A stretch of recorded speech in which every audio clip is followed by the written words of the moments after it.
महमर, इस वक्त तक जहां मामला बना हुआ है और ख़ासकर आज मुश्तबा खामनाई की स्टेटमेंट आना, क्या आपको भी इसके ऊपर यही लगता है कि ये इंक्लूसिव अप्रोच नहीं है, या फिर आप समझती हैं कि इस वक्त ईरान जिस तरह से अपनी कार्ड्स खेल रहा है वो चीज़ें उसके हाथ में है, कंट्रोल में है मामला अभी भी? देखिए अलीना, पहली तो चीज़ ये कि जो आयतुल्लाह की जो स्टेटमेंट आई है उससे एक चीज़ जो है वो साफ ज़ाहिर है कि ईरान जो है वो अमेरिका की धमकियों से नहीं डरने वाला।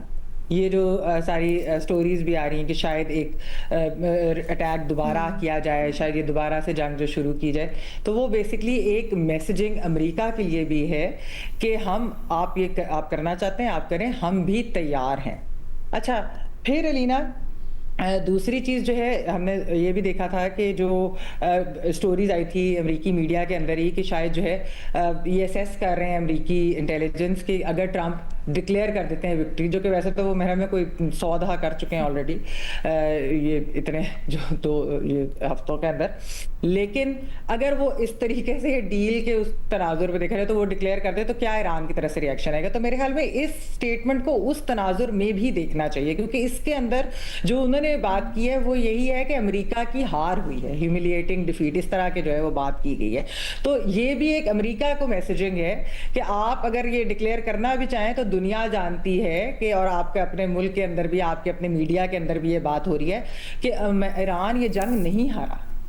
और परसेप्शन वाइज अमेरिका जो है वो ईरान का बिगाड़ नहीं सका। जो डैमेजेस और जो उनकी लीडरशिप की शहादतें और उनके लोगों की शहादतें, वो जो है ऑब्वियसली वो एक बहुत बड़ा नुकसान ज़रूर हुआ, लेकिन क्या उससे ईरान के अंदर जो ये गोल्स कह रहे थे कि हम अचीव कर लेंगे, क्या उनमें से कोई भी हदफ अचीव हुआ कि नहीं। तो इस वजह से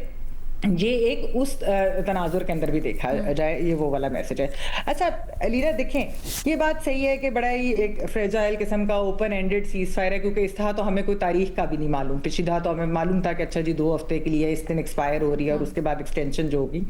तो उसकी वजह से परेशानी ज़रूर है, और वो परेशानी जो है वो पूरी दुनिया को ही है, वो मेरे ख्याल में सारे खित्ते के ममालिक को भी है। और क्योंकि आप देख लें आज जिस तरह क्रूड ऑयल की जो प्राइसेस है, मतलब वो कितनी ज़्यादा जो है बढ़ गई हैं, तो उसके नुकसानात तो सबको ही होंगे। लेकिन जो एक और चीज़ अलीना, जिस तरह डॉक्टर साहब ने भी अभी इधर बात की कि ईरान जो है वो बाकी ममालिक को, और ख़ासतौर पर जो पर्शियन गल्फ के ममालिक हैं, उनको क्या दे रहा है। अच्छा, मुझे जो स्टेटमेंट के अंदर मुझे तो ऐसे लगा कि जो उन्होंने एक मैसेज दिया है वो ये है कि सब ईरान और जो बाकी पर्शियन गल्फ के जो ममालिक हैं, नेबर्स हैं, इनकी एक कॉमन डेस्टिनी है।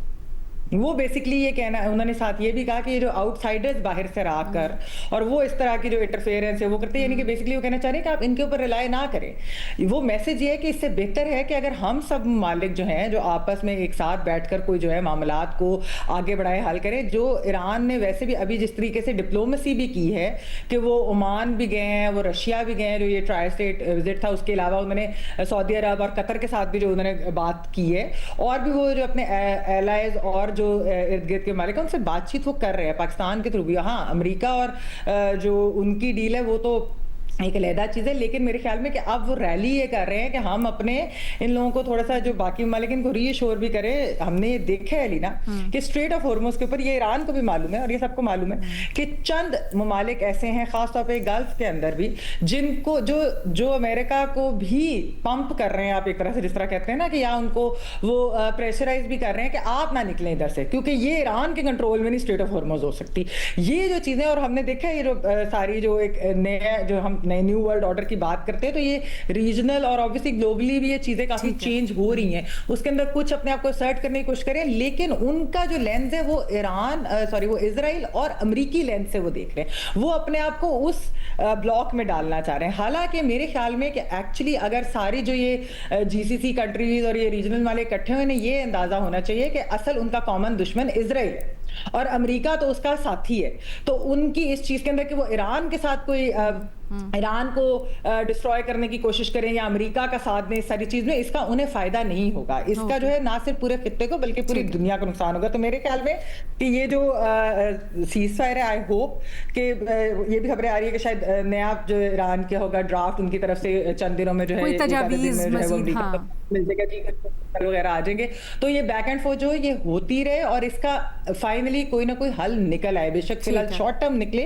क्योंकि दुनिया जो है मेरे ख्याल में ये जंग मुतामिल नहीं हो सकती अब, और जिस तरह से इसका डेडलॉक भी है, आई थिंक इसकी भी नहीं मुतामिल हो सकती जिस तरह से अनसर्टेनिटी है बहुत ज्यादा इसकी वजह से। अनसर्टेनिटी तो है, लेकिन हॉर्मुज ने ब्लॉकेड ने इस वक्त मामला बिल्कुल अलग बना दिया ना। इस वक्त तो पूरी दुनिया एक चोक होल्ड में है, माशी चोक होल्ड में है।